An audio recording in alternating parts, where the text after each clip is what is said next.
اعوذ باللہ من الشیطان الرجیم بسم اللہ الرحمن الرحیم۔ معزز و مکرم ناظرین اکرام، السلام علیکم ورحمۃ اللہ وبرکاتہ۔ معزز ناظرین، امید ہے کہ آپ سب خیر و عافیت سے ہوں گے۔ آج کی ویڈیو میں ہم بات کرنے والے ہیں کہ رمضان کے آخری عشرے میں اعتکاف جو کیا جاتا ہے اس کی فضیلت کیا ہے، اور اعتکاف کی نیت کیسے کریں گے، اور اعتکاف کے مسائل کیا ہیں۔ اگر آپ ہماری آج کی ویڈیو کو مکمل دیکھ لیتے ہیں، اعتکاف کے حوالے سے آپ کے ذہن میں جتنے بھی سوالات ہیں انشاءاللہ العزیز ان تمام سوالات کے جوابات آپ کو اس ویڈیو میں مل جائیں گے۔ سب سے پہلی بات یہ ہے کہ اعتکاف جو رمضان میں کیا جاتا ہے، اس اعتکاف کی شرعی حیثیت کیا ہے۔ اس اعتکاف کی شرعی حیثیت یہ ہے کہ جو اعتکاف رمضان کے آخری عشرے میں آخری 10 دنوں میں کیا جاتا ہے، اس اعتکاف کو سنت مؤکدہ علی الکفایہ کہا جاتا ہے کہ ایک بستی میں جو مسجد ہے، اس مسجد کے ارد گرد جو لوگ ہیں، جو محلے والے ہیں، اہل محلہ میں سے، اہل بستی میں سے اگر ایک آدمی بھی اعتکاف پر بیٹھ جاتا ہے تو تمام بستی والے، تمام محلے والے بری الذمہ ہو جاتے ہیں، اور اگر پوری بستی میں سے، پورے محلے میں سے ایک بھی آدمی اعتکاف پر نہیں بیٹھتا تو سارا محلہ، ساری بستی گناہگار ہوتی ہے۔ یہ جو اعتکاف ہے، یہ پیغمبر علیہ الصلوۃ والسلام کی ایسی سنت ہے جس کو آپ صلی اللہ علیہ وسلم نے ہر سال ادا فرمایا ہے۔ حدیث کے اندر آتا ہے کان النبی صلی اللہ علیہ وسلم یعتکف، اللہ کے پاک پیغمبر اعتکاف کیا کرتے تھے، اور ہر سال رمضان کے مہینے میں آخری 10 دنوں کا اعتکاف کیا کرتے تھے۔ اور جس سال آپ صلی اللہ علیہ وسلم کی وفات ہوئی، اس سے قبل جو رمضان تھا اس میں اللہ کے پاک پیغمبر نے 20 دنوں کا اعتکاف فرمایا۔ اعتکاف کے بارے میں پیغمبر علیہ الصلوۃ والسلام نے فرمایا، جو آدمی اعتکاف پر بیٹھتا ہے، چاہے وہ مرد ہے یا عورت ہے، کانا کا حجتین او عمرتین، اس کو 2 حج اور 2 عمرے ادا کرنے کا اجر و ثواب دیا جاتا ہے۔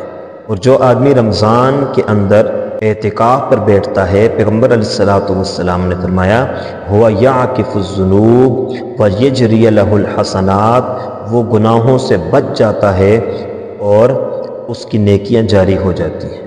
اگر آپ اعتکاف پر بیٹھتے ہیں تو آپ کو معتکف کہا جائے گا، اور جو معتکف ہے اس کی کیا ذمہ داریاں بنتی ہیں، اس کی کیا شرائط ہیں، یہ بات ذہن کے اندر رکھیں۔ اعتکاف پر بیٹھنے کے لیے جو مرد حضرات ہیں کے لیے کچھ شرائط کا ہونا ضروری ہے۔ سب سے پہلی شرط کہ مسلمان ہو، غیر مسلم پر اعتکاف نہیں ہے۔ دوسری شرط عاقل ہو، پاگل پر اعتکاف نہیں ہے۔ تیسری شرط بالغ ہو، غیر بالغ پر اعتکاف نہیں ہے۔ چوتھی شرط مسجد کا ہونا ضروری ہے، مرد حضرات گھر میں اعتکاف پر نہیں بیٹھ سکتے، مسجد کے اندر اعتکاف بیٹھیں گے۔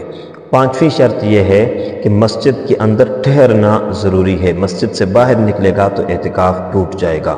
اور چھٹی شرط یہ ہے کہ روزے کا ہونا ضروری ہے، اور روزہ نہیں رکھے گا تو اعتکاف ٹوٹ جائے گا۔ اور ساتویں شرط یہ ہے کہ مسجد کے اندر اعتکاف پر بیٹھنے کے لیے 20 رمضان کو مغرب سے پہلے پہلے، غروب آفتاب سے پہلے پہلے نیت کا کرنا ضروری ہے، اور غروب آفتاب سے قبل مسجد میں آ کر نیت اگر نہیں کرے گا تو اعتکاف نہیں ہوگا۔ تو اس لیے ان تمام شرائط پر جو آدمی پورا اترتا ہے اس کو چاہیے کہ وہ اعتکاف پر بیٹھے۔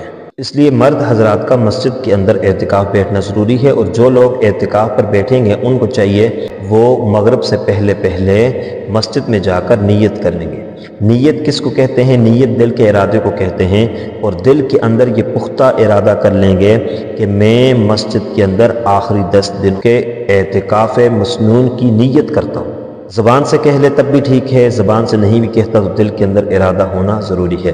اور اس کے بعد جو 10 دن اعتکاف پر بیٹھیں گے تو اعتکاف پر بیٹھ کر عبادت کی جائے، قرآن کی تلاوت کی جائے، تہجد پڑھے جائیں، استغفار کیا جائے، ذکر و اذکار کیے جائیں، وظائف کیے جائیں، کسی دینی کتاب کا مطالعہ کیا جائے، اور کوشش کی جائے کہ زیادہ سے زیادہ وقت اللہ کی عبادت میں گزارا جائے۔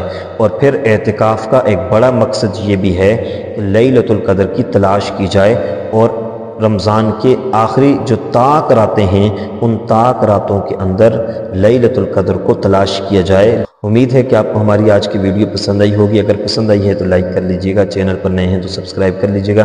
اللہ حافظ، السلام علیکم ورحمۃ اللہ وبرکاتہ۔